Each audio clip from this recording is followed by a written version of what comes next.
So good morning, everyone. If you haven't met me before, I am Julie Sweeney, Director of Communications and Marketing for FarmFirst Dairy Cooperative.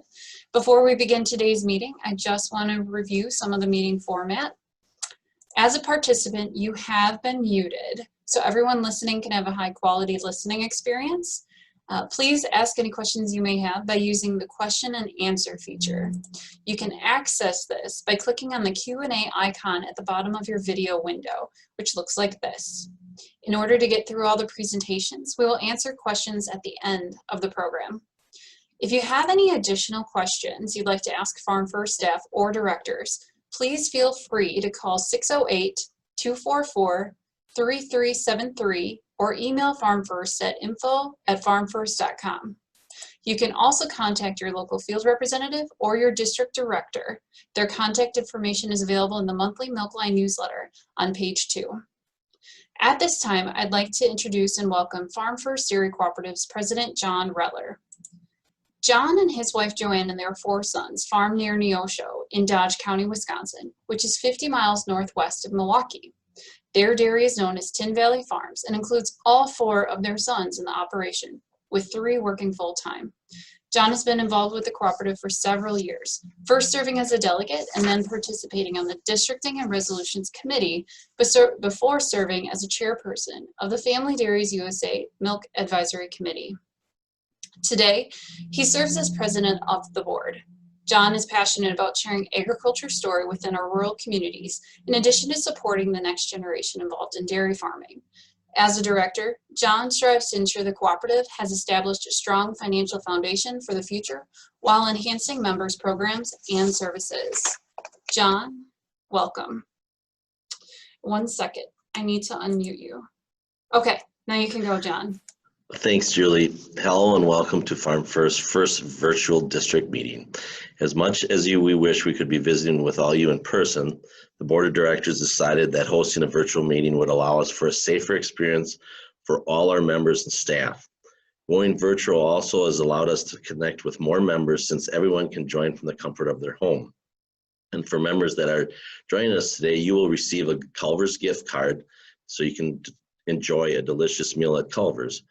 2020 has had its set of challenges, but a few unique opportunities that have presented themselves as well. Thanksgiving was just last Thursday. For many of us, Thanksgiving meal had far fewer people around the table than usual. However, I believe there are still things that we are thankful for this year. To begin, I am thankful for my milk hauler, my milk marketer, all our dairy processors, and everyone in between.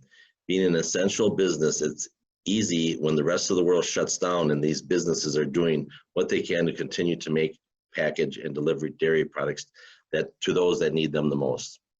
I'm also grateful for all of those that have rushed to the grocery store in March and April to buy ice cream, milk, yogurt, and cheese. The empty shelves remind me that once again, the farmer helps produce most of the wholesome food and delicious food that there is out there, and I'm proud of it. I believe that their purchases reflected that they truly value real milk. I'm optimistic that their buying habits are going to continue. I'm thankful for my rural upbringing. Living on a dairy farm and being a dairy farmer, I'm grateful for my family who through thick and thin continue to work as a team to get the work done on the farm. I'm grateful that congressional leaders stepped in to help support farmers by passing legislation through the Coronavirus Food Assistance Program and the Farmers to Families Food Box Program, ultimately making a difference for dairy farmers. Bottom line, in helping move more dairy products across the U.S. Extending the Paycheck Protection Program and an economic injury disaster loan to include dairy farmers and small businesses also helped us tremendously. As you will hear today, I'm grateful for FarmFirst Dairy Cooperative and the largest voice of the Midwest, involving 3,400 members. FarmFirst was advocating for dairy farmers' best interest in Washington, D.C. right before the sheltering in place orders took place effective this last spring. FarmFirst didn't stop speaking up for farmers just because travel was limited either. You will hear more about FarmFirst, what they're doing for members in a little bit.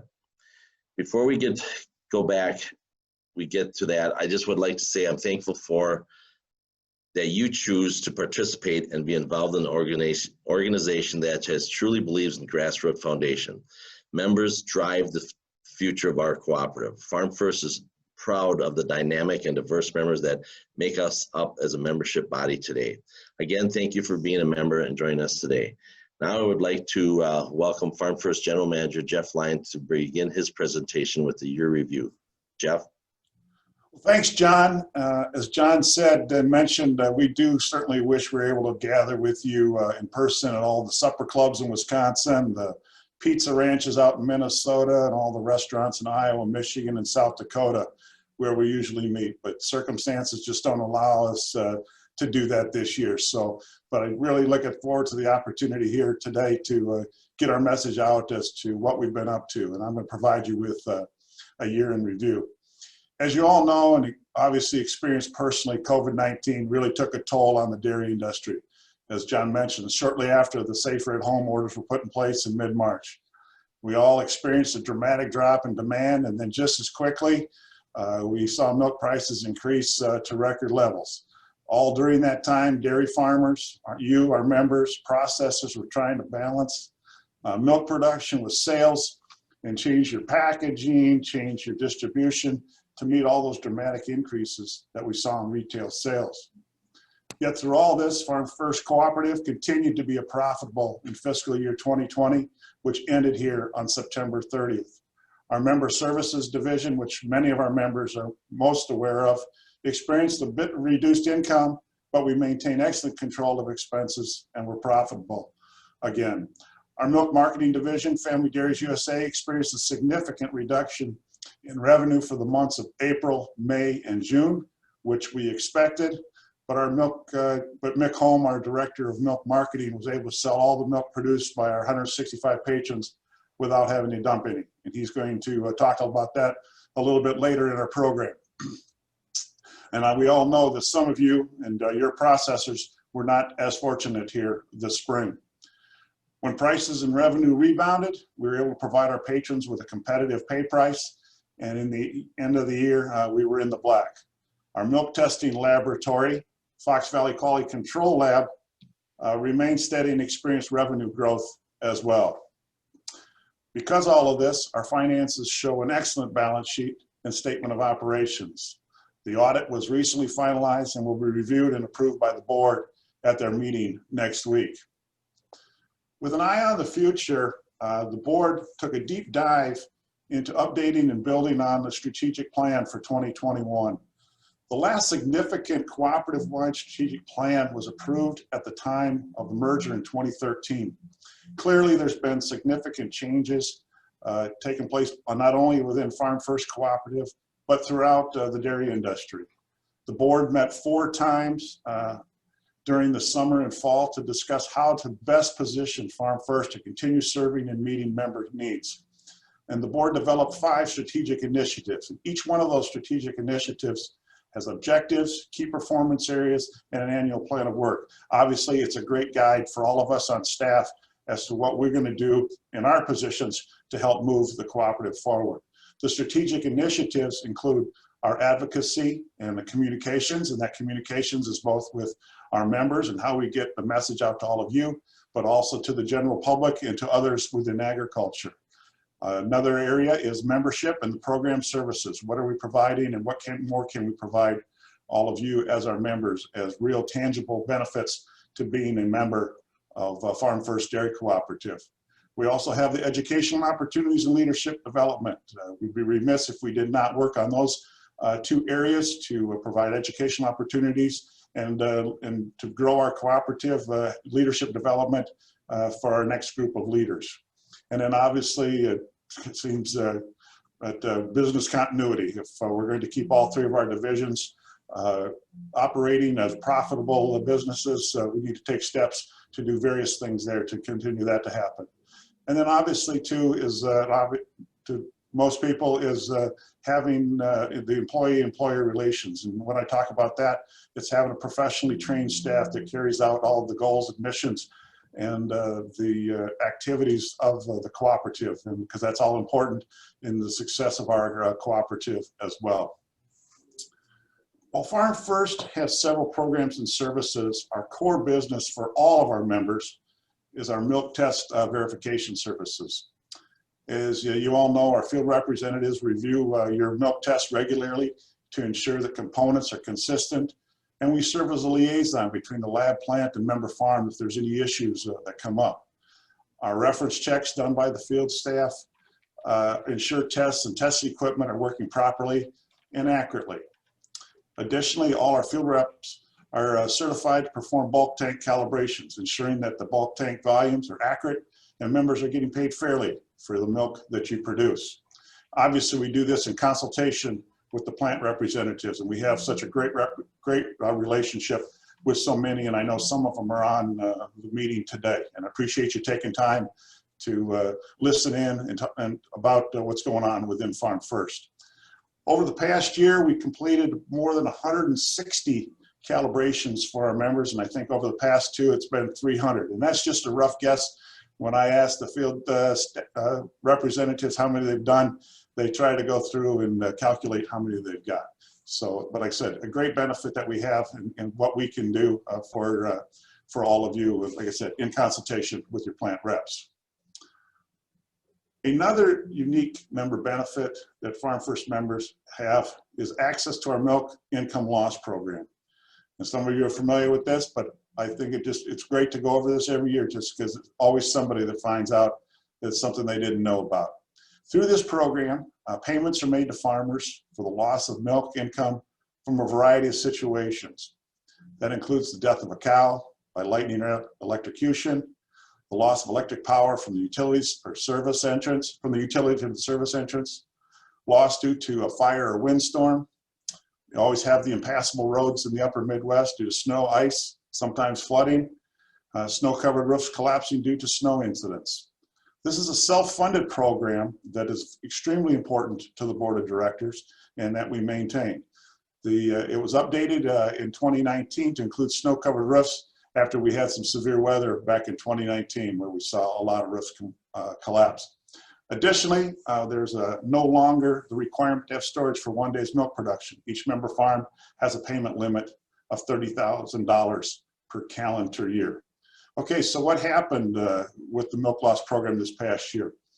We paid out nearly $81,000 to 13 members. 3 of them were for the Newhall, Iowa area who were impacted by the Derecho windstorm. I'm sure most of you heard about that. It was straight line winds at up over 110, 120 miles an hour. It didn't last very long, but obviously straight line winds at that speed is going to cause damage. In total, 3 of these 3 were paid more than $40,000 for their milk loss. And when you look at the slide right there, that is from the Derecho, and you can see the devastation that happened to those members.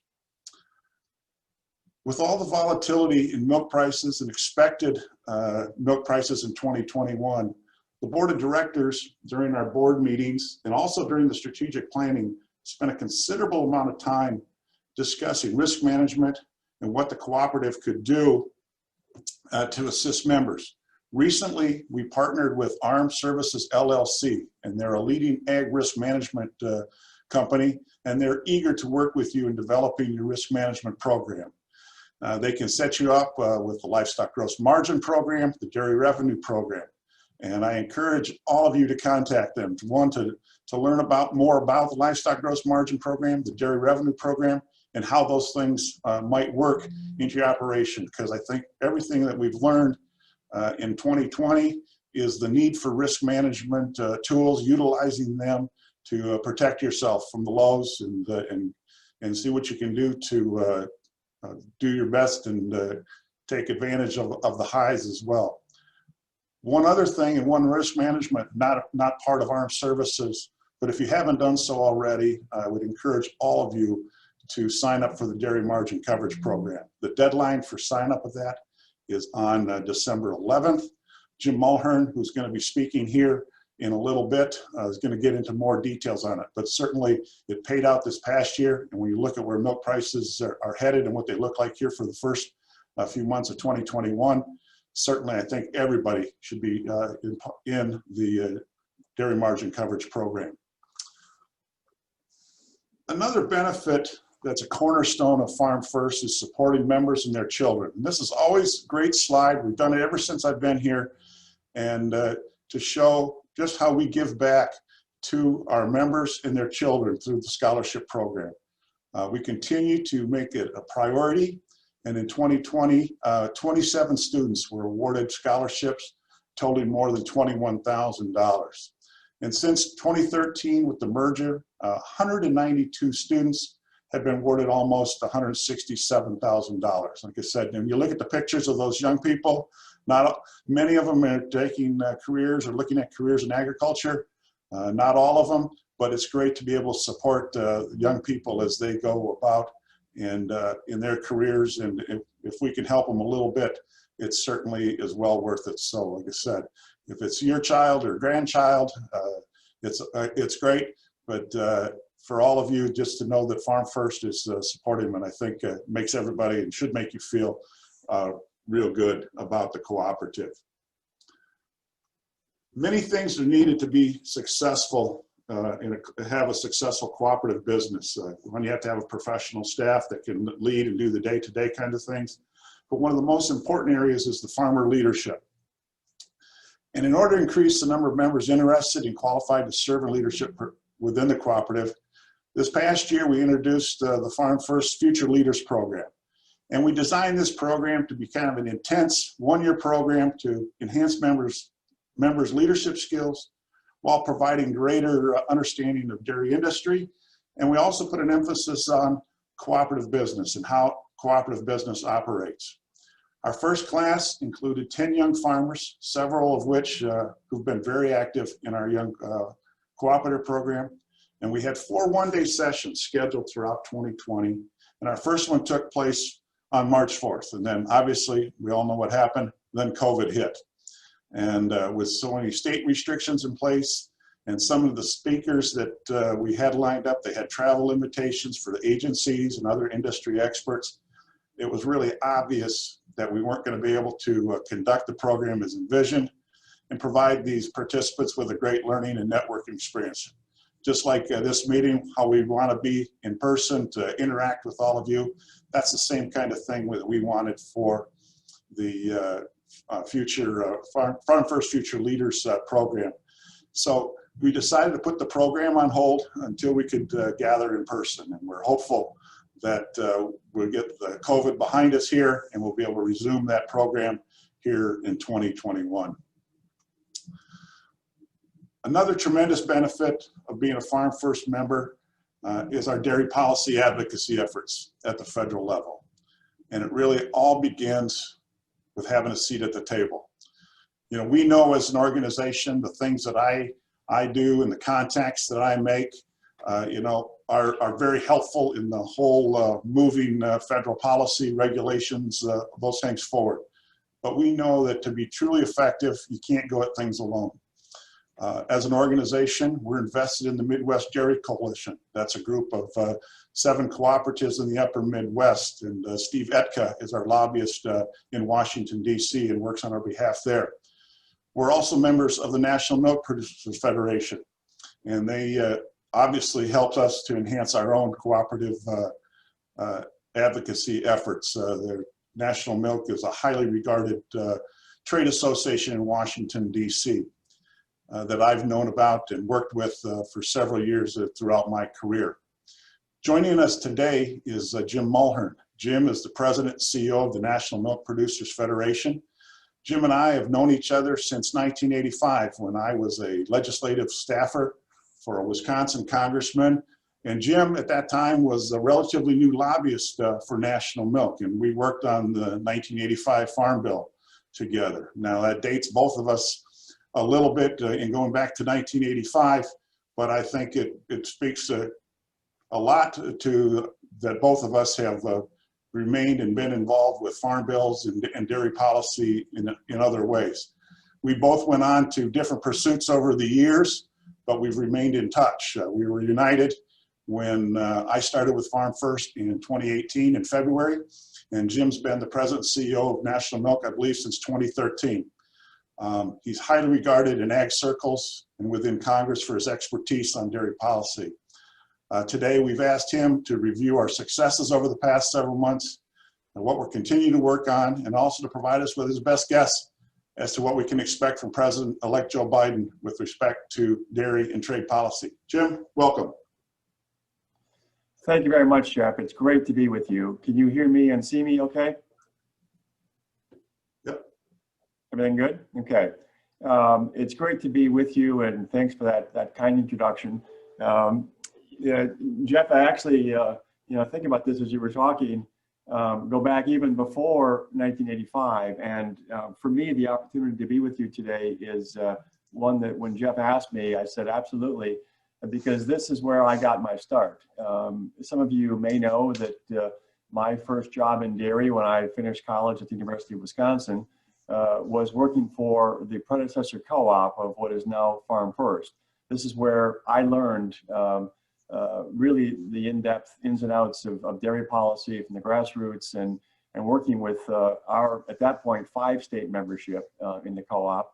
And Jeff and I were joking a little bit. I remember it was actually about 40 years ago right now, had my first district meeting, was at the Red River Ballroom up in Marathon County. And the one thing, the limitation, how much times have changed. We're now doing this virtually instead of in person. I guess I missed the meal that I got at that first meeting. So while things have changed, in dairy policy circles, the important work that we have in trying to advance policies that will promote and protect the dairy industry, both in the Midwest and nationwide, those really haven't changed. Some of the same issues we're dealing with, a lot of them get to economic safety net support, is still critically important, and it's part of what I want to talk about today. I'm going to touch a little bit on, in the brief time I have, a little bit on some of the major dairy policy developments this year, and then I'll conclude with a few comments on the election outcome, and just a quick look at the new Congress and administration coming in January next year. So if Julie, if we can go to the next slide, I will jump right into things. So obviously this has been a year unlike anything any of us have ever experienced. In all my work in dairy policy, I've been through a lot. I never thought I would have to live through and work through a pandemic like we've had this year. And I know that's the case for all of you. When this began and early in the first quarter of this year, we could see internationally this coronavirus, the COVID-19, starting to spread worldwide. We didn't know how bad it was going to get, but the signs and the concerns were certainly there. So we had our last in-person board meeting of National Milk was in that first week in March of this year. And in fact, that was the last meeting that I have been at in person since that time. We knew at that time that we were just on the verge of a national and really an international shutdown of so much of the economy, the social distancing that we've all been going through. And we knew that was going to have major impact on our industry. We went to work immediately to try to figure out how bad the impact was going to be. We saw the food service market essentially shut down. The demand destruction when food service shut down hit our industry very, very hard. I would say dairy, meat, and produce were the 3 areas of the ag economy that were hit hardest because so much of our business is through food service. You may not know, but about half of the dairy products that we produce and market in this country go into the away from home market. Much of that was closed down when the pandemic hit. So that dislocated tons and tons of milk products that we had to figure out how to deal with, and that pushback went all the way through the system. We worked with the Congress in March in that first coronavirus assistance bill to get language to support dairy through this process, because we knew we were going to lose we were losing a huge part of our demand. We worked with USDA on rolling out that program earlier this year, which became the Coronavirus Food Assistance Program, the CFAP program, which you're all aware of and familiar with. What I've got here in the chart is just a summary of what that program has meant to us as dairy producers this year. You look on the far left there, the January, February, March, that first quarter, the first CFAP 1 payments that were set up in April and began to roll out, I think, in late May, Those total payments were $1.77 billion to dairy producers across the country, the equivalent of $6.20 per hundredweight on the first quarter milk production in this year. And a lot of that was, initially there was a payment limit on it, which was at $125,000. We worked hard to make sure that we could get that raised to a higher level. We tried to get payment limits taken off entirely because this is not a farm bill program. This is disaster assistance. And we wanted to have the program cover the actual losses producers were experiencing. When all was said and done, USDA did move up those payment limits to $250,000 and then put in language to provide for LLCs and partnerships who have a legal entity with a legal partnership, providing a cap of $500,000 or $750,000. That went a long ways to cover most of the dairy farmers across the country on damages from the initial hit when we lost so much market share and saw our milk prices plunge in the spring.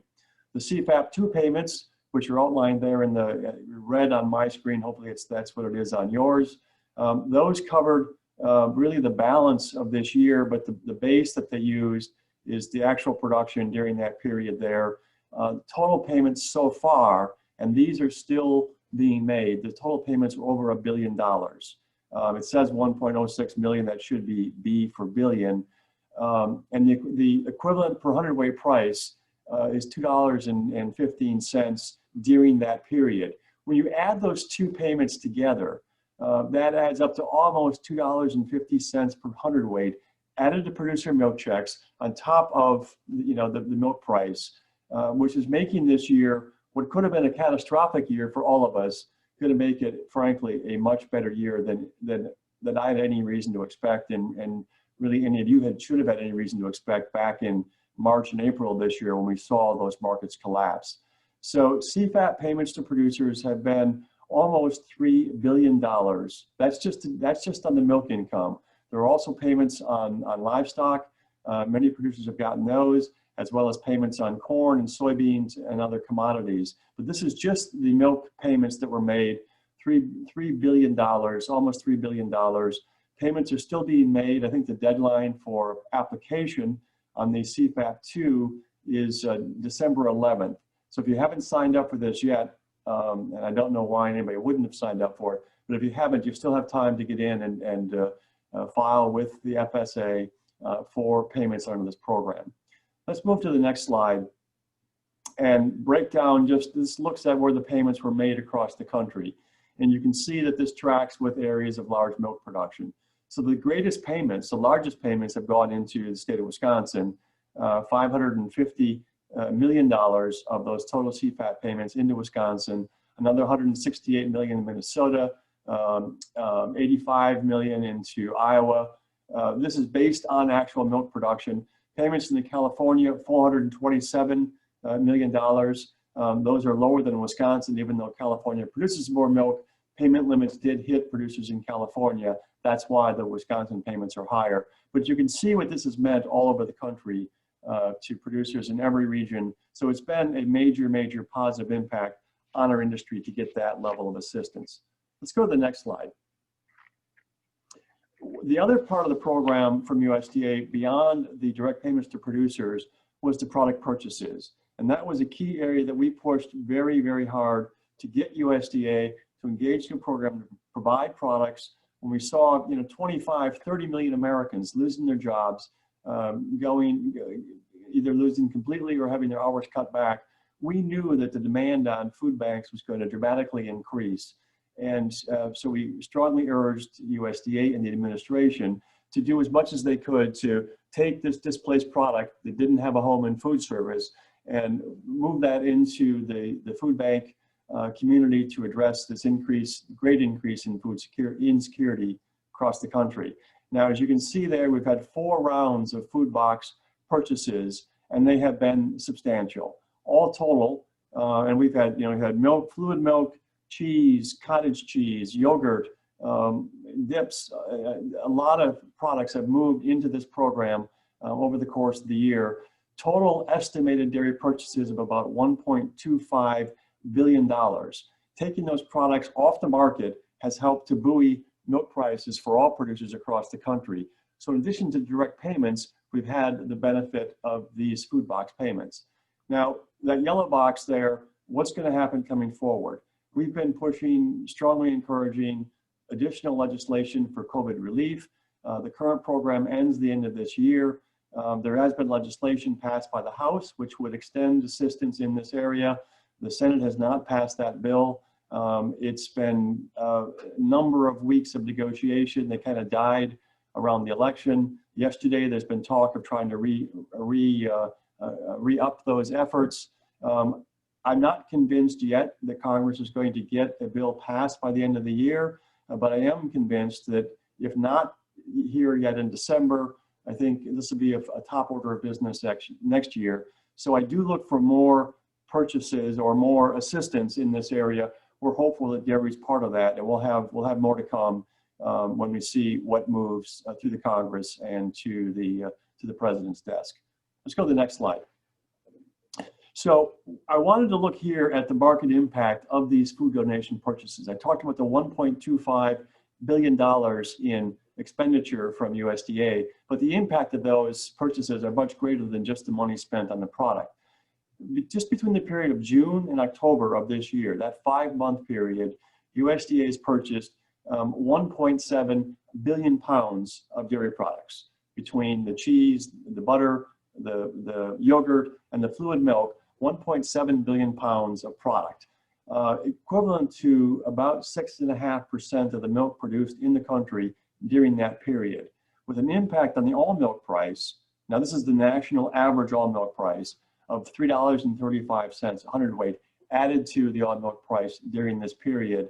Total impact on farm income just during that 5-month period of over $3 billion. So you can see this federal assistance that we've worked very hard to get has had a huge impact on milk prices, despite all the other problems we've had this year.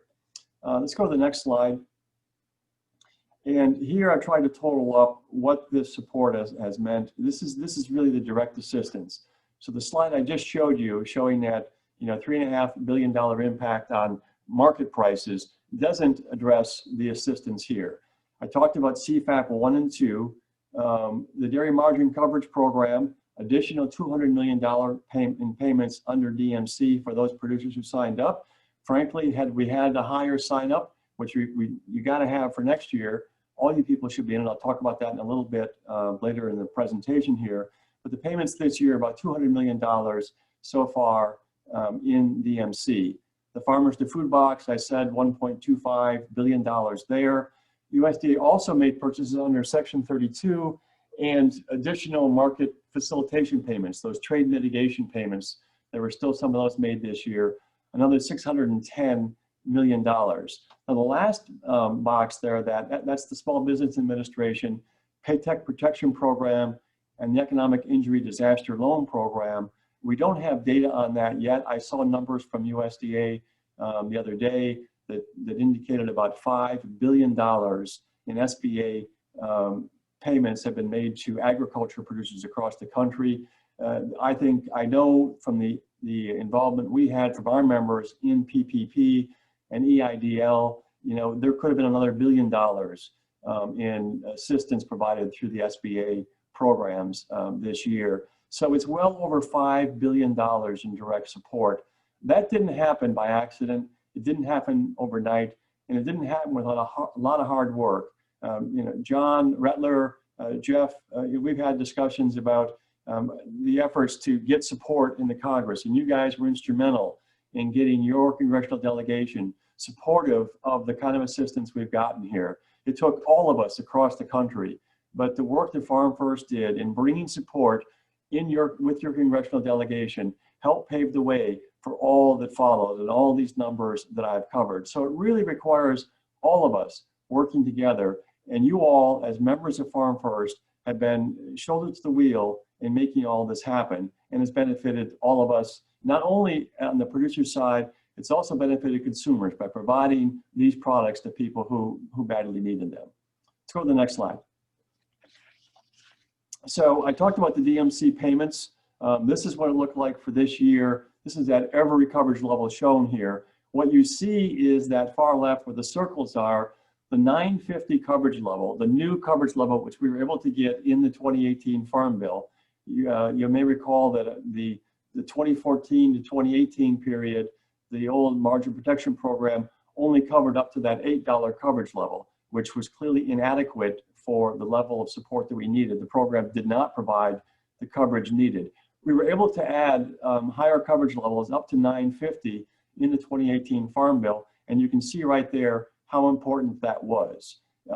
Payments were triggered in March of this year. That's when the pandemic hit. We saw the first impact at 35 cents a hundredweight payment in March at the 950 level. But then look at April and May there, where $3.50 in April, over $4 per hundredweight payments in May. Another small payment in September was made. The rest of the year, we're going to be above that 950 margin. So we're not expecting payments during the balance of the year. But the total, those payments at the 950 level totaled $9.50 at the 950 level, totaled 67 cents per hundredweight on the whole year's milk production. When you average those payments, that's 67 cents a hundredweight added to milk checks through the program this year. And that, unfortunately, only a small number, about a quarter of the eligible producers signed up for the program this year, because when the numbers were forecast, the futures markets last year, it didn't look like payments were going to get triggered this year. And that's why you don't want to game the system when it comes to DMC. This is a kind of an insurance program. We don't buy insurance after the barn is on fire or has blown down from the Derico, as it happened in Iowa this summer.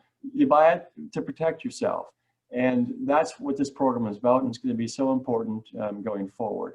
Let's go to the next slide.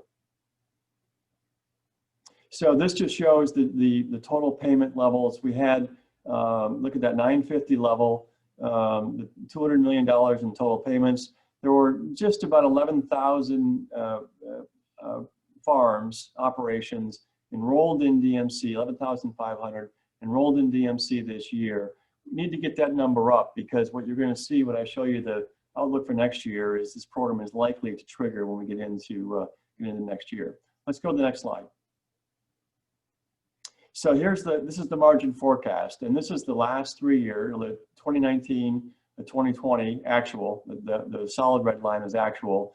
The dashed line is forecast, and what you see there is the previous slide showed you that we're not expecting to be below the 950 level in the rest of this year, but early next year, looking at the futures market, we're going to have prices likely that will trigger payments if you're at the 950, even the 9 or 850 level.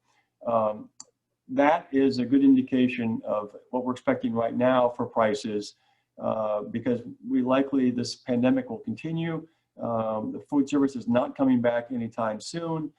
So we're likely to have more milk than we're going to have demand for it. The program is going to continue to be important as we go into next year. So critically important to sign up for DMC. The program sign up is open till December 11th. And unfortunately, I saw numbers yesterday. We were in contact with the folks at USDA's Farm Service Agency here in Washington. The sign up is actually lagging. There's no reason for that. This is a no-brainer. Everybody should get into the FSA office before next Friday and get signed up for the program. It is going to trigger payments and cover at the 950 next year. Let's go to the next slide. So let me turn just to a few slides here. I'll try to do this rather quickly. I know I'm running a little bit long.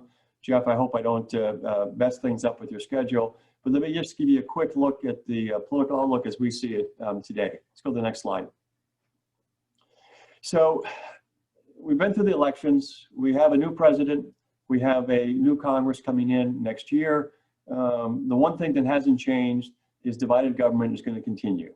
So instead of having a Republican in the White House, Republican Senate, and a Democratic House, we're going to have a Democrat in the White House, a Democratic House, and probably a Republican majority Senate, depending on what happens with those Georgia runoff, the two Senate seats in Georgia that will hold their election the first week in January. Looks like one or both of those will go to the GOP.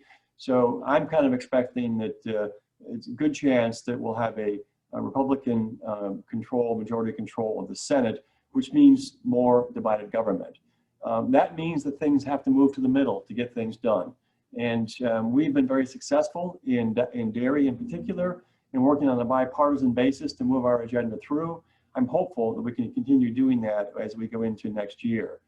You look at the partisan balance here in the House.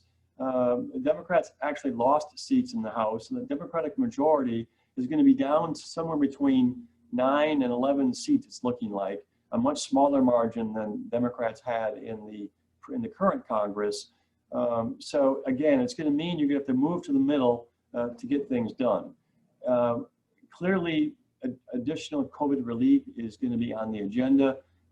Maybe they'll do something yet here at the lame duck session, but I think there's a good chance that may not happen until we get into January next year. We're going to be looking to get support for additional dairy product purchases in that package because it's going to be, again, as I said earlier, likely to have more milk supply than we're going to have demand. And if that product overhangs the market, it's going to push prices down for us. That's part of why the futures outlook for this year, for next year rather, is where it's at, because the market is expecting more supply than demand. Will we get bipartisan cooperation in the Congress with the White House? Not clear yet. You know, the track record in recent years is not positive. So I don't know what we're going to face going forward. We're going to keep pushing your agenda to try to, even if there is gridlock in the Congress, we're going to keep pushing your agenda to try to get things done next year. And, you know, the last point there on redistricting, every 10 years, we go through this decennial process, a decennial census, and then use the new census numbers to redraw congressional district seats. A lot of gerrymandering goes on there. What that means is that it'll have a political impact on the Congress, because they'll all be looking forward to what's going to happen in 2022. The lines get redrawn for congressional districts. So that's going to add some additional gridlock and uncertainty to the process. But despite all that, I'm optimistic that we can make some progress on issues like we have the last couple of years. I think we can keep moving things through, even though Washington is not likely going to work as well as any of us would like it to. Let's go to the next slide. Just a snapshot here on some of the key changes we're looking at. One of the biggest losses for us in agriculture and certainly in dairy is the fact that our longtime stalwart chairman of the House Agriculture Committee, Colin Peterson from Western Minnesota, lost his reelection. Those are huge, huge shoes to fill. Colin has been a strong champion of the dairy industry. We've worked closely with him for many, many years. And in fact, the changes that I talked about in the 2018 Farm Bill were achieved because of the great work of Colin Peterson and Debbie Stabenow, the ranking member from Michigan on the Senate side. Those two, more than anybody else, were responsible for the improvements we got in the dairy margin coverage program. We're going to have a new chair of the Ag Committee. When I wrote this slide, when I gave it to Julie yesterday, it was a contest between David Scott and Jim Costa. The House Democratic Caucus Steering Committee met yesterday. They have selected David Scott as the next chairman of the committee. Now, that is not a final deal until the House Democratic Caucus votes on that next week. Or I think it's going to be later this week they'll vote on that. But right now, as it looks like, David Scott may be the next chairman of the House Agriculture Committee. He is the highest member in seniority on the Democratic side, a congressman from Georgia, has a lot of food processing in his district. We've worked with him on a number of issues, so we're looking forward to continuing to work with him as we go forward into the future. On the Republican side, in the House, they too will select their leading member, their ranking member next week, it looks to us like G.T. Thompson from Pennsylvania will likely be the new ranking member for the GOP in the House. We've worked very closely with Mr. Thompson. He's been a strong dairy ally from north central Pennsylvania. So we think he'll be a great ranking member on the committee. On the Senate side, we'll have a change in the chairman there, regardless of what happens, because Pat Roberts, the current chairman of the Senate Ag Committee, is retiring from Congress. Long time, he's the only person, certainly in my lifetime, and maybe the only person in history, who has served as chairman of both the House and the Senate Ag Committee. He is retiring from Congress, and depending on what happens with those elections that I mentioned in Georgia, it'll either be John Bozeman from Arkansas if Republicans maintain control of the House, or if Democrats were to win those seats, then Debbie Stabenow, the ranking Democrat, would become chairman. If Mr. Bozeman becomes chairman, if the Republicans hold the majority in the Senate, Mr. Bozeman will be chairman, and Senator Stabenow will be the ranking Democrat. We've got a great working relationship with both of them, and look forward to working with them in the future. Just one more slide I think I've got here that kind of wraps things up. We go to the next one. Just what we're looking at for the outlook for next year. COVID reform. COVID is going to be the main issue on the agenda that we're going to be looking to, trying to get that addressed, so we have additional support in a package, whether it happens here in December or in January.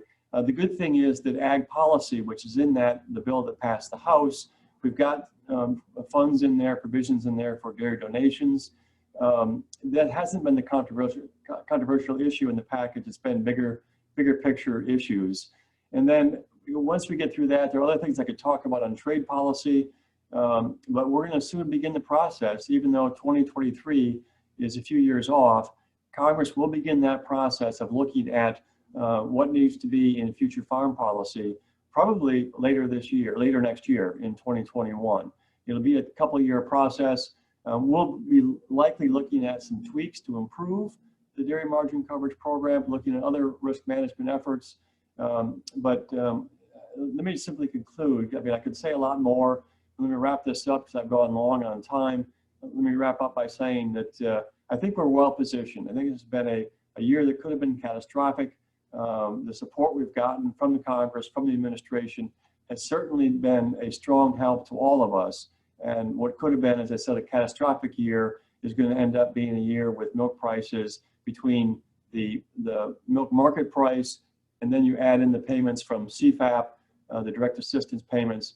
We're going to actually have a better year than last year in terms of milk income. And again, I didn't expect that when we were looking at this situation at the start of the pandemic in March. Yes, we have challenges ahead. It's going to take the first half of the year to get through this pandemic. So we're going to need more assistance, I think, to get through that. Exports have been strong through this period. That's a critically important issue for us. We need more trade agreements, better trade policy to get access to more markets. But I think better days are ahead. I'm optimistic about the future, even though we've got some challenges. I'm really hopeful and optimistic that we're going to be able to address those and keep moving in the right direction. John, Jeff, I'm sorry that I went longer than you that I'd planned, but important stuff to talk about. And thanks again for having me part of your district meeting. And I'll stick around and answer any questions if we have later, if there is time for that. Okay, Jim, thank you very much. Very informative presentation on just everything that we've been able to do and work together to get things done on behalf of all the dairy farmers across the United States, and for our FarmFirst members and our family dairies patrons. And really appreciate that. I'm glad you can stick around, because I do know there's some questions that are going to come up with respect to the federal policy. And, you know, I saw one comment that came across, and it was just with respect to what National Milk does. And I think maybe there are some people that are a bit confused, you know, sometimes from what we do, but and what National Milk does. But as you can see, the emphasis for National Milk is to work really, truly, you know, the polite word is advocacy. I'm an old enough guy, I just call it lobbying. And that's what we do. We work on federal, you know, regulatory issues, legislative issues, those kinds of things through National Milk. The question that came up was, you know, does National Milk work on building markets? That's truly up to the promotion boards, those kinds of things that, either statewide or regional, and then the National Dairy Board as well. And perhaps, Jim, just make a note there that we can talk about that a little bit, and how National Milk coordinates and works with DMI and with USDA and those kinds of things. But I think that'd be a good question we can handle at the end here. As I mentioned in my presentation, talk about the test verification services, but I also wanted to spend some time and have our directors of our milk marketing division, Family Dairies, and the director of our lab services provide you with some information. Like I said, for most of you, Family Dairies, we're a marketing cooperative. You don't have the day-to-day involvement with that, but I think the message you're going to hear from Mick Holm, our director of milk marketing, is going to give you a great understanding of what we had to deal with within Family Dairies, and what all your processors, all the other FarmFirst members had to deal with as well, with the way the market went. Mick came to us in March of 2019. He worked for many years with Dean Foods in the production area in producing various dairy products. He's done an outstanding job for us, and Mick, I'll turn it over to you to provide the highlights and update from Family Dairies USA. Thanks, Jeff, and hello, everyone. As Jeff mentioned, I have been in this position since March of 2019, and it's been quite a learning curve. But I'm grateful to be part of the Family Dairies team and working with dairy farmers. I also appreciate putting my knowledge of dairy plants to work as I sell milk across the region. In fiscal 2020, Family Dairies USA producer milk totaled just under 603 million pounds, down from 2019's total of 612 million. The total milk marketed for 2019 was 650 million, and that's down in 2020 as we only marketed 631 million. We currently have 160 producers on our payroll, and we work with 24 different dairy plants and processors who purchase milk from Family Dairies. Those processors manufacture products that include all 4 classes of milk. Included in this are ice cream, cheese, fluid milk, butter, and spoonables. Arla Foods in Kaukauna and Emmy Roth in Monroe are new contracts that were started in the past few months. I continue to look for more customers to purchase our patron milk. 2020, as far as Family Dairies is concerned, can be lumped into a simple but very true statement. It has been a thrill a minute. For the first quarter of this fiscal year, we had a normal and quiet October. Then the holidays came into play and customer orders decreased as they usually do in November and December, and our producers got their first taste of federal orders' unprecedented negative PPDs. The milk industry has had months of negative PPDs in the past, but nothing like the minus 94 cents we saw in November of last year. The significance of that month and how plants and co-ops were going to react to future pricing and utilization of milk gets applied in later months during the pandemic. January through March, we had some spot loads of milk to sell, but considerably less than the previous 2 months we had just gone through. Our 2 biggest customers had instituted different production strategies for the beginning of the year 2020, and the holiday decrease in volume lasted until the beginning of March. We were then beginning to see a light at the end of the tunnel. Then on March 13th, 2020, as I was returning from visiting my son in Arizona, and Jeff was back from meetings in Washington, we got our first introduction to the COVID-19 pandemic. On Monday, March 16th, I began to get phone calls at 7 a.m. informing me that production and plants for the next week were going to decrease substantially and possibly shut down depending on the recommendation of the government. As of 1:30 p.m. on March 19th, I was looking at having to dump 3.5 million pounds of milk, 70 loads, as I had not found a home for that volume. We ended up securing a facility that would take our milk for the duration of the pandemic without having to dump any. This was huge in helping Family Dairies and our producers through this. The milk was, though, sold at extremely distressed prices. This relationship thankfully got us through the very trying months of March and April. In May, with some assistance from some dairy government programs, the restaurants and bars getting a grasp on how they could do business with the new regulations in order, The production requests from our customers began to increase as they used up the majority of their inventory, and through all of this, the markets for mozzarella and pizza cheeses were still going strong. We had some customers going full tilt and asking for more milk, and some at a standstill or not producing from one week to the next. During the months of June through September of this year, the production numbers have for the most part increased to previous year totals for the summer. There are still some fluctuation in volume numbers, but I feel that the main reason for this is that customers are doing a production scheduling out about 2 weeks now instead of 2 or 3 months. The pandemic has made this a necessary way to do business. There are no guarantees for the future, not with state governments having to go back and forth with new or enhanced regulation restrictions. For the last 2 months, having schedules last a week without having to make changes seems like a thing of the past.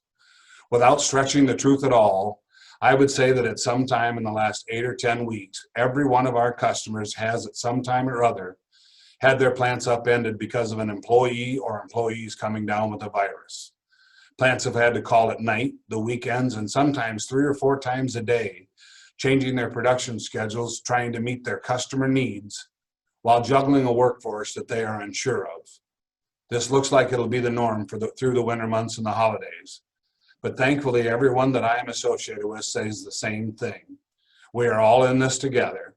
And from the plants to the haulers, to the field reps, Jeff Bradley and Deanna Malin, to the Kewaskum intake manager, Mike Payne, and the intake assistant, Brandon Flash, we have all focused on getting the milk off of the farms, delivered to the customers in a timely manner, and working for the goal of being one of the few co-ops that made it through this pandemic so far without having to dump any milk. The future looks to be more stable pricing, but the pooling of milk and getting the utilization of milk in class 3 to normal levels will take a few months. The pandemic is showing no signs of letting up, but there may be a light at the end of the tunnel with vaccines on the horizon.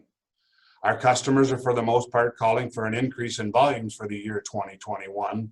Some see future increases in customer needs, and others are expanding or improving their facilities to be able to increase production volume sometime during the year. Thank you again. I will now turn it over to Cheryl at the lab.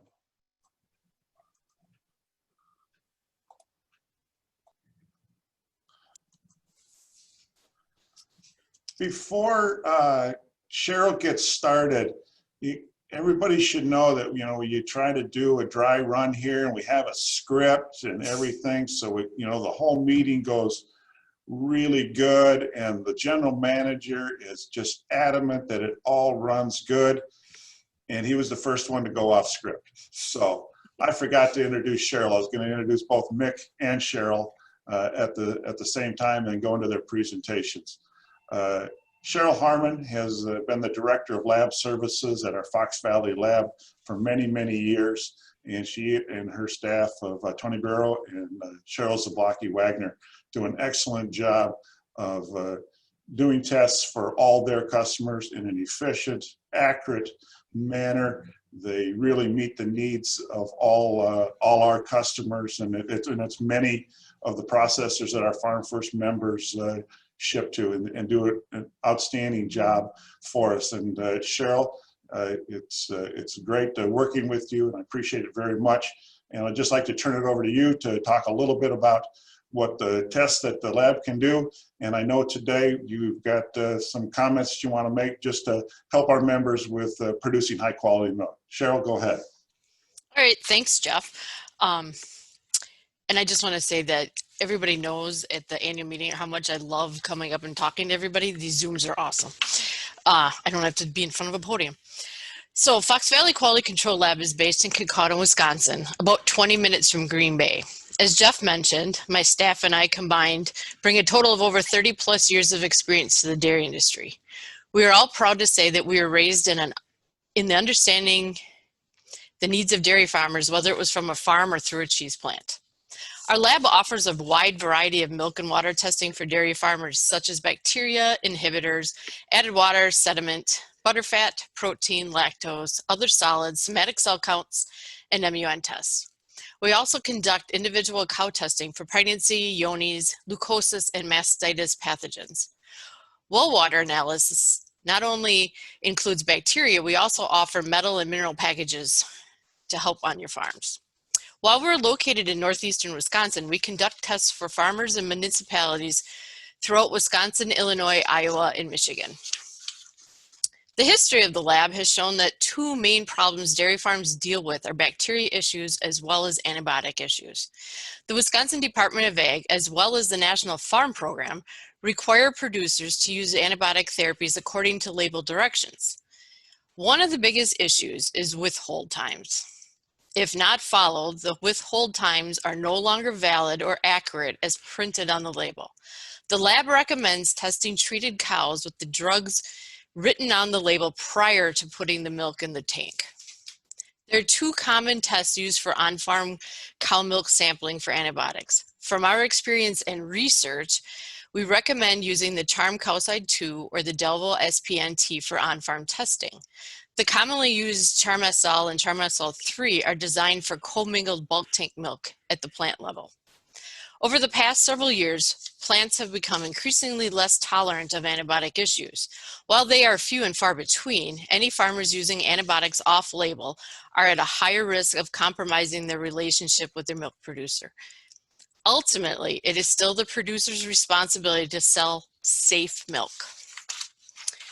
Additionally, our staff have mastered troubleshooting chronic bacteria issues. We offer and recommend the 4 bacteria analysis package to determine if it's a cleaning issue, a cow health issue, a cooling issue, or an environmental issue.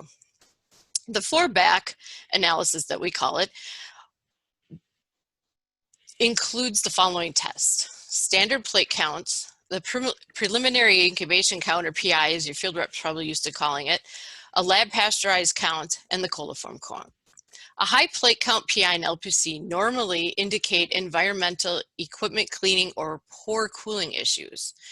A PI count that stays the same or is less than a high plate count indicates a cow mastitis problem. High coliform counts may indicate cow mastitis, but in most cases, it's usually an environmental or equipment cleaning issue. But keep in mind, the goal for grade A dairies is to have less than a 25,000 plate count level. Additionally, disregard for the cleanliness of equipment in the milking facility may also be the cause for a high plate count. Here are some examples. And there's some lovely ones indeed. These are from we asked a whole bunch of different field reps to send us pictures of what they come across when they're troubleshooting bacteria problems. So photo A shows a dirty pipeline inlet, while photo B shows residue inside right inside your pipeline, right in the barn. And it's built up over a lot of time, likely due to not having enough hot water when cleaning. Photo C shows buildup of residue inside the milk receiver jar. And while photo D shows the inlet of a plate cooler with milk residue built up inside. While it might be hard to believe, photo E is a very, very dirty sock. Photo F shows a moldy vacuum trap, which is often overlooked for its cleanliness. And photo G is a dirty tank. While these examples appear very extreme, they are good reminders as to where you can start when pinpointing a problem on your farm.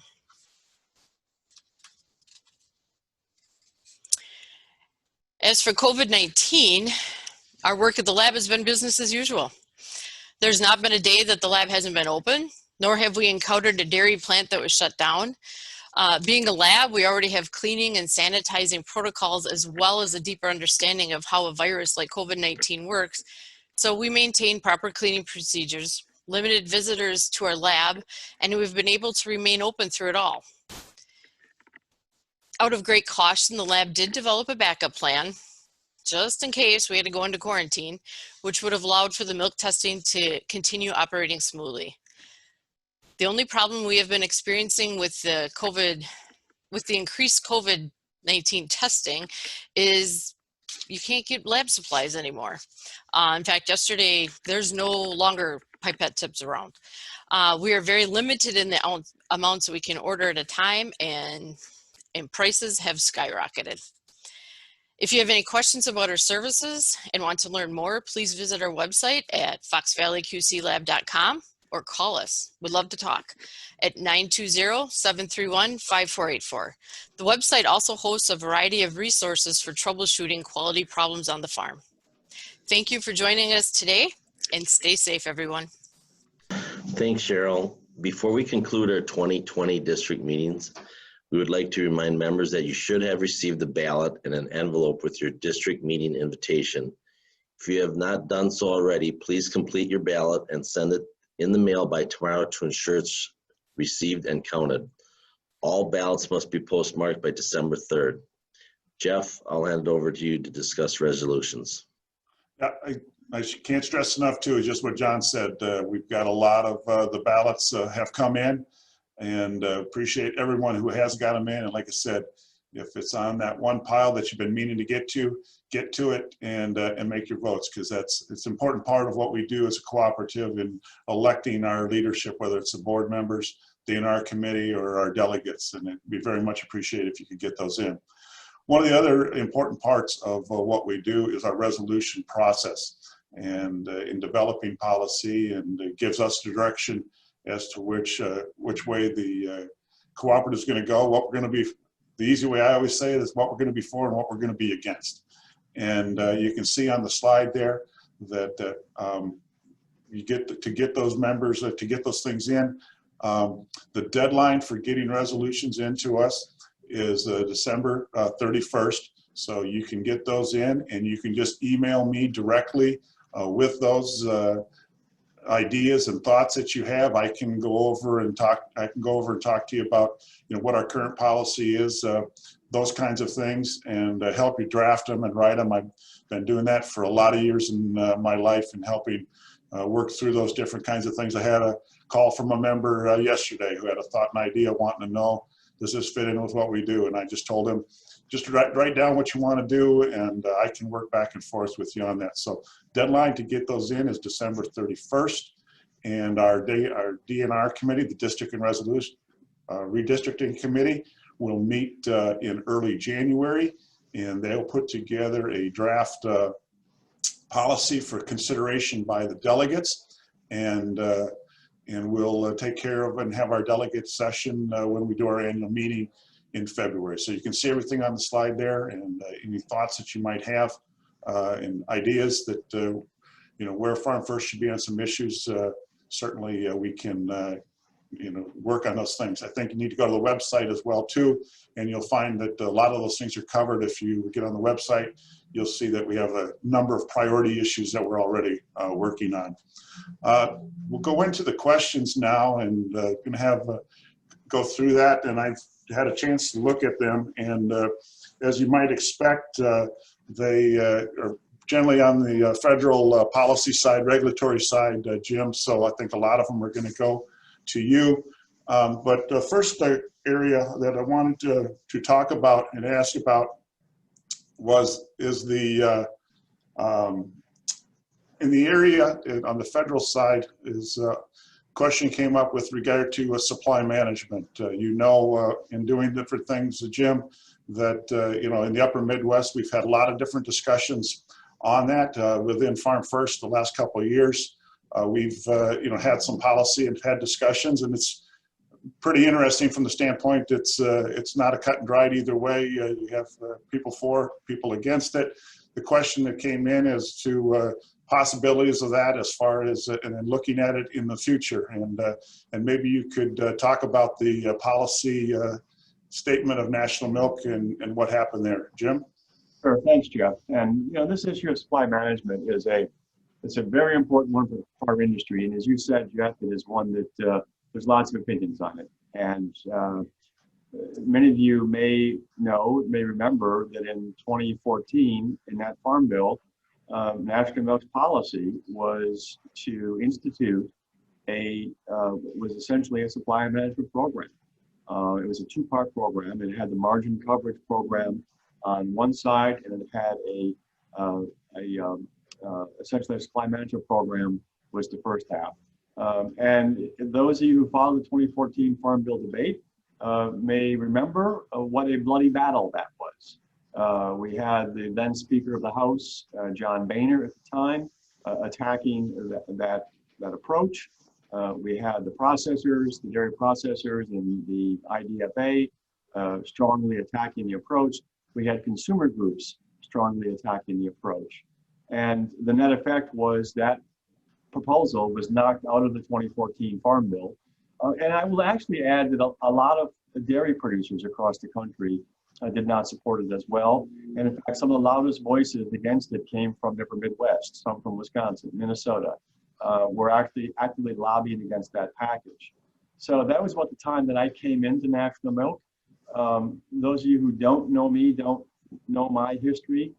I have, I think probably the only person maybe still in the industry today who has been involved in each of the supply management programs we've had in this industry over the last 40 years, starting with the Dairy Diversion Program in 1983, which is a temporary program to reduce production when we had surpluses at that time. That came out of the upper Midwest.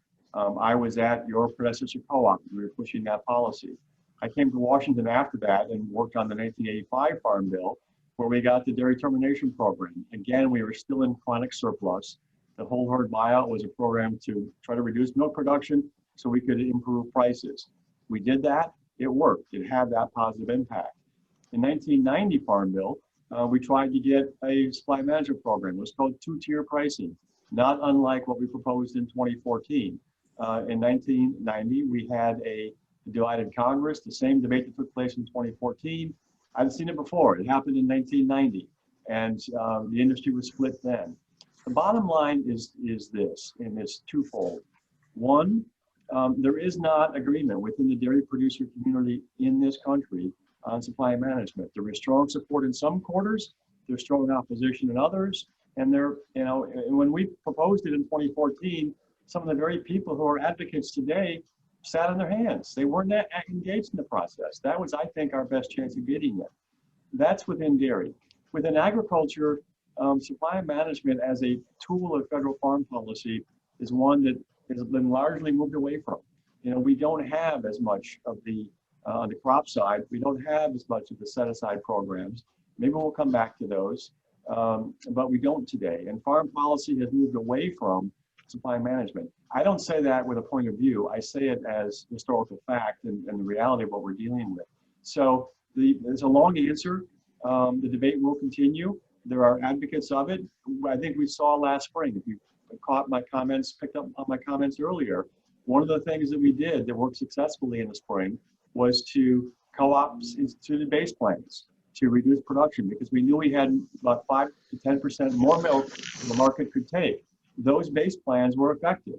And it frankly may be the way we're going to deal with this going forward is having at times when we need to reduce production, having those base plans operated by co-ops. It has to happen across the country because the history is one co-op puts in a base plan and their competitors say, hey, we don't have a base plan. Come join our co-op, leave that co-op. And that's the reality in the field. And you guys all know this because you have field representatives calling on you on a regular basis. So that is one of the challenges. It worked last spring because everybody put in base plans. If we can do that in the future, it can be effective. You can't coordinate on that. Antitrust laws, you can't be talking and colluding to do that. But it was the reality that everybody needed to do last spring. It worked. And frankly, I think it's probably the more likely approach that may work in the future is trying to balance co-ops milk supply with its known demand, or at least get a better balance on that. Okay, thank you, Jim. Another question, and Mick Holm and I have answered it till we're blue in the face, so you know exactly where I'm going to go on this. I think I do. It has to do with explaining the negative PPD. Negative PPD. Obviously, everybody's been familiar with them. And they've seen it. And for the most time, where milk prices are at, you see a positive PPD, don't think much about it. But with the pandemic and the price swings that we had, obviously, we saw these negative PPDs that Mick referred to and everything. And if you could help explain the negative PPDs and just how it works and everything, But then I'd like you to also, because we had an economic committee meeting within National Milk, and we talked a little bit about the negative PPDs and some of the things that we're looking at here as we move forward, if you would. Yeah, well, it's a great question, and it's obviously on all of our minds. It's a lot to talk about, so I'm going to try to. I won't do justice to it because it would take more time than we have to try to work through this. I would recommend that everybody go try to listen to Mark Stevenson on this issue. Mark has explained it on several webinars that I've seen. He may have a paper on that, but Mark Stevenson, the ag economist at the University of Wisconsin, Mark has done a great job of trying to explain what negative PPD is about. You know, keep in mind that we didn't have negative PPDs until 2000. They were created in the last federal order reform. So a lot of talk of reforming federal orders. Be careful what you ask for sometimes, because negative PPDs were a creation of the last reform when we went to component pricing. And that really is what negative PPDs or PPDs are about, is dealing with component pricing. When you change the pricing system to pricing milk not on volume and milk fat solely, but on its components, then you had to have a mechanism to deal with the federal order pool that provides such a uniform blend price for all producers. So what negative PPDs are really an accounting method of, once you take all of the component value of the milk in a federal order and price it on its components, protein, fat, the solids, etc., then you've got to reconcile what that value is with the total value of the milk in the pool for what it's sold for, because that's how you calculate who pays into the pool, the class 1 payment into that pool, so it can be distributed as a uniform price. When the component value exceeds, calculated on protein, etc., when that exceeds the value of the milk in the pool, then you've got a negative PPD. And that's what shows up on a milk check. It looks ugly on a milk check, but it's an accounting device. I mean, maybe the best example I can compare it to is the depreciation. I mean, it's put on the milk check to reflect that accounting, but it's not like $7 or $6 or $5 was taken out of your milk check. Okay, that's part of the explanation. Mark does a much better job of that. The reason it's occurred recently is because of the volatility in the market this year. Go back to last spring when milk prices started plunging. They were plunging because cheese prices were plunging. We got down to $1 a pound on the Chicago Mercantile Exchange. $1 a pound. That is $10, $12 milk at $1 a pound for cheese. So if we had stayed there, if the federal government had done nothing, then we wouldn't have had negative PPDs, but we would have had $12 milk. Give me the choice of $12 milk or $20 milk, which is what the all milk price is going to be this year when you add in the actual all milk price of about $18 a hundredweight, plus the payments that I talked about. We're going to be over $20 a hundredweight on the all milk price this year. Alternative, $12, $20. So when the government stepped in to buy product, that's when the cheese prices went from $1 a pound to $3 a pound. That rocket ride created some real volatility in the marketplace. It was positive volatility for cheese, for farmers shipping their milk to cheese plants. But the way we price fluid milk is advance priced, and because fluid handlers need to know what the price of milk is they're selling to retailers. So since 1972, I think, we've been advance pricing class 1 milk based upon it used to be the higher of class 3 or 4. Now it's the average of class 3 or 4, 3 and 4 in the previous month. So when you advance price class 1 milk last spring, and then you had the class 3 price take that dramatic rise on when cheese went to $3 a pound, then class 3 got ahead of class 1, right? So because the class 3 price rose more quickly, and class 1 had been advanced price, so it was priced off of the class 3 price from 2 months earlier. That created the negative PPDs with that gap, and that's what created the depooling. So you're in an order in the upper Midwest where you're making cheese, and what you normally do is draw out of you draw from the pool to pay your producers. You draw that class 1 value and are able to add that in your payment. So suddenly with class 3 being ahead of class 1, you got to pay into the pool because your price of milk was more than class 1.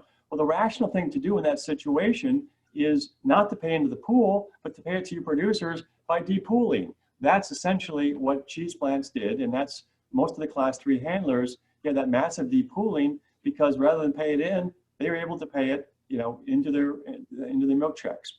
That's the kind of dislocation that happens when you have this tremendous volatility we had this year.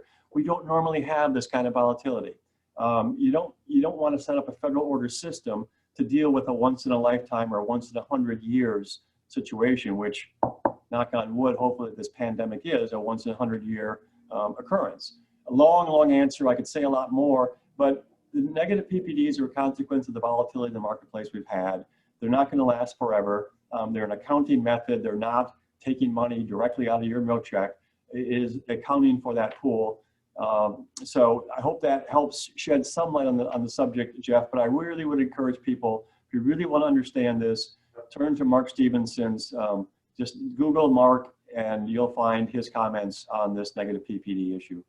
I think one of the other things to add, Jim, to your comments on that too, is you have 11 federal orders around the country, and was it 7 of them are on the component pricing. So, and we all have different rules. Each of the orders have a different rule as far as, like in the upper Midwest order, if you're going to depool, you have to be out of the pool for X number of months, and you can only bring a certain percentage in. So that's, so just so members know that while we've seen a reverse here, and you're going to see the advanced price for class 1 go up, class 3 is going to be going down. It may take a little bit of time here, just the way it works, to get back to that positive side. But that's part of the question too. The second part of it, Jim, very quickly, what's National Milk looking at doing? Just if I could just add on my previous comments, what I said about component pricing and those changes, I hope nobody misunderstood me. Component pricing has been a great benefit to our industry. It has been an improvement. And in fact, I was working with the Upper Midwest Coalition, which you guys are members of. I was working with others in the industry to implement component pricing at that time. So I think it's been a great change, but with those changes have come some other perhaps unintended consequences in this case, but it's worked very well for us as an industry.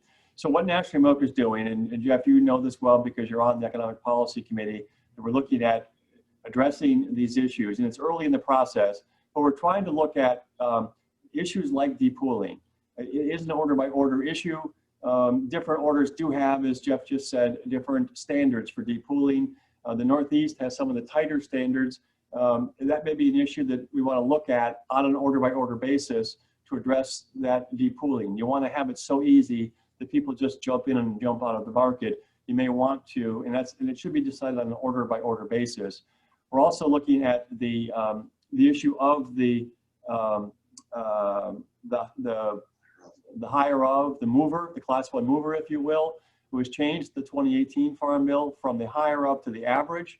That was done in agreement between IDFA and National Milk because the fluid handlers felt that they're having a really hard time. Part of the decline, they were arguing, they felt some of the decline in fluid milk is the pricing structure of it, where they don't know from month to month what their cost is going to be. Unlike every other thing they're buying and selling, they have a better sense and are able to hedge some of their risk. Hedging and risk management is critical when you're running, multi-million and multi-billion-dollar businesses, and even your own businesses. Increased risk management is critically important.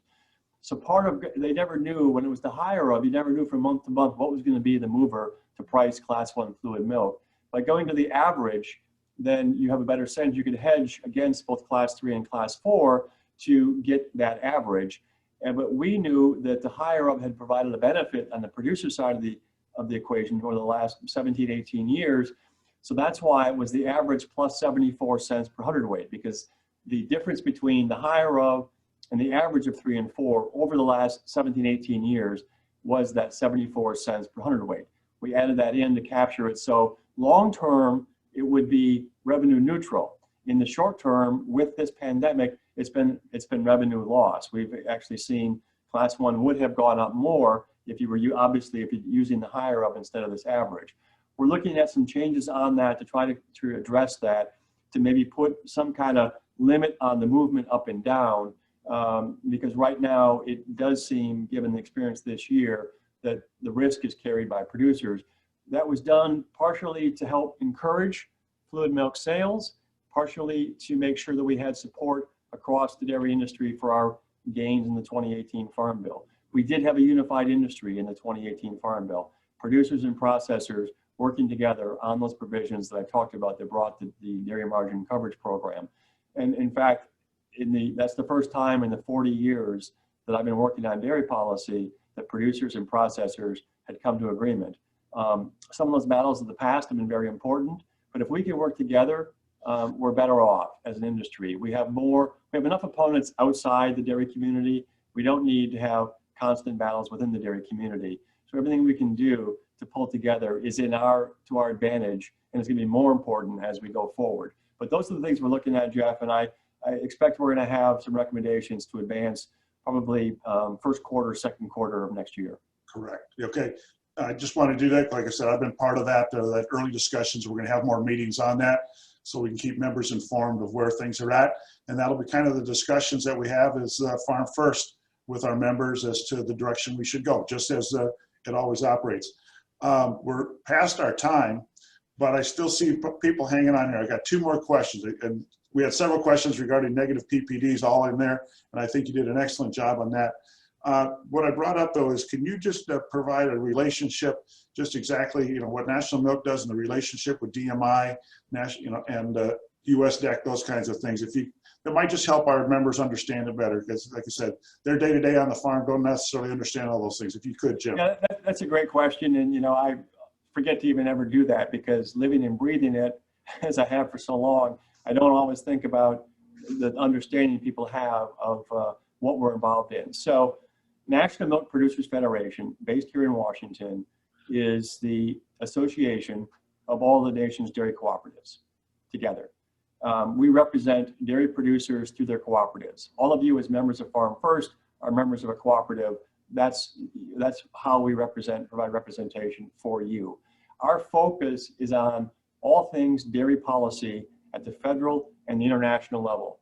We don't get into many state issues. We don't have the resources to do that. We leave that to our co-ops and to state dairy associations. They do an excellent job in handling state issues.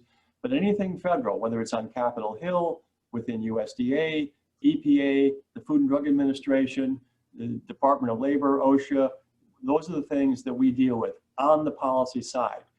We don't do milk promotion. We don't do milk marketing. Obviously keep track of all that, but we work very, very closely with the checkoff program. We try, our side of the road is policy. Their side of the road is promotion and markets. Obviously some issues go back and forth. So you take an issue like animal care.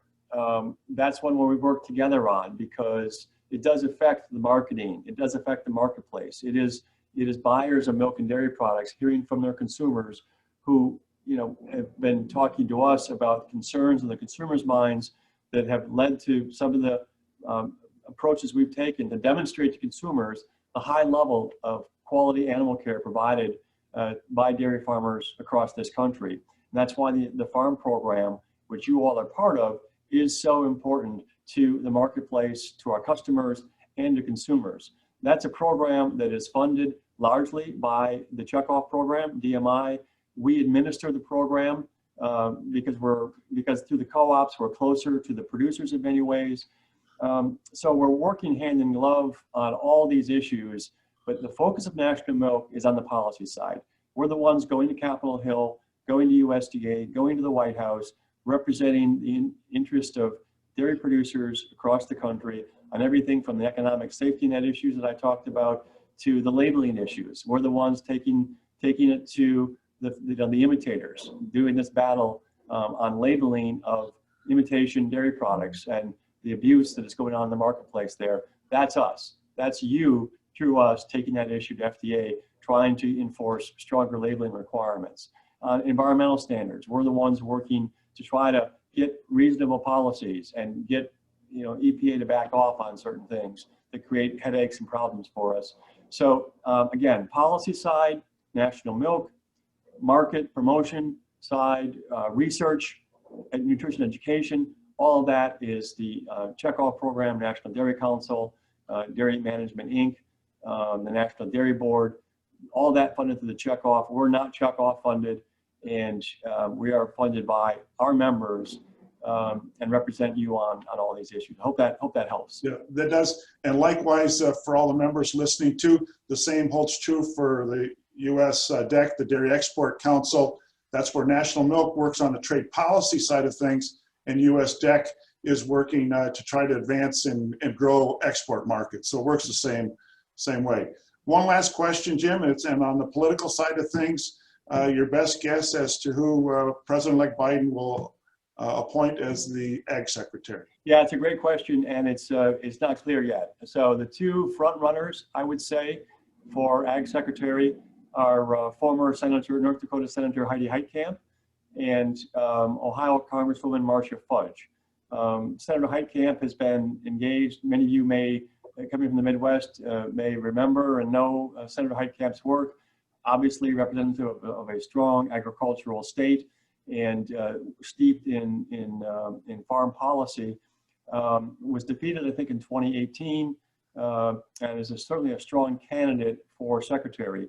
The Congresswoman Marcia Fudge is a member of the House Agriculture Committee, represents, a district in Cleveland and the Cleveland suburbs, so not farm country, but is strongly has been on the Ag Committee for quite some time, and is the focus for her has been the nutrition and feeding assistance programs at USDA, which is a very large part. In fact, is the majority of the USDA budget today is in the nutrition feeding assistance programs.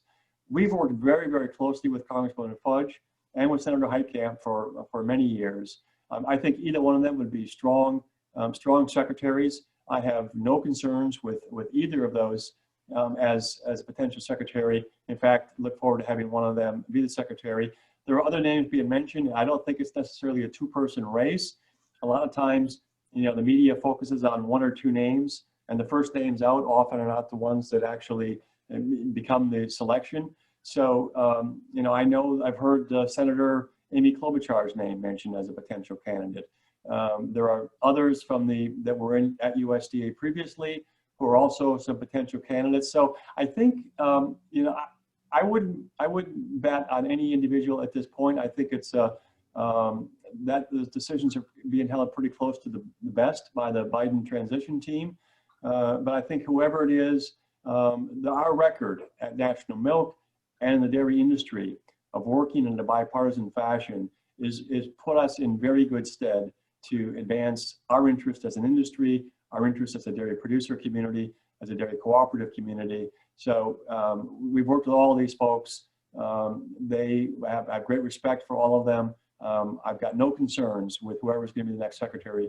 We're going to be able to get our work done on your behalf. Jim, thank you very much. And to all our members that have participated in our district meeting here today, I want to thank you for hanging in there and being with us. You can tell that it's been very informative to you, probably the question and answer session more so than the presentations from all of us.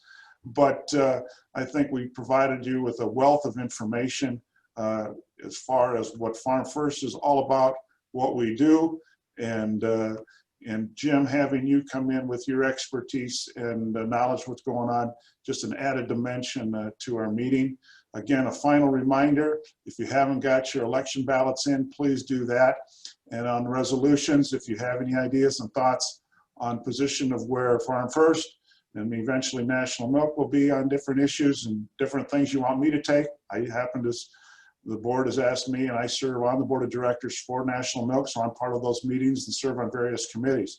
So that's why we wanted to have this program. So with that, Jim, thank you very much. And John Rettler, thank you very much for your participation.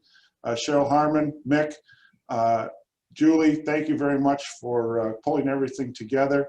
With that, I think our meeting's adjourned, and we'll move on to other things.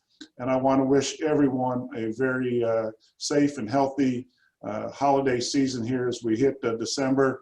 John talked about what we're thankful for, and I think as we all have adversity in lives and those kinds of things, but stop a little bit and think about what's all good in our lives too. So thank you very much. Enjoy the rest of the day.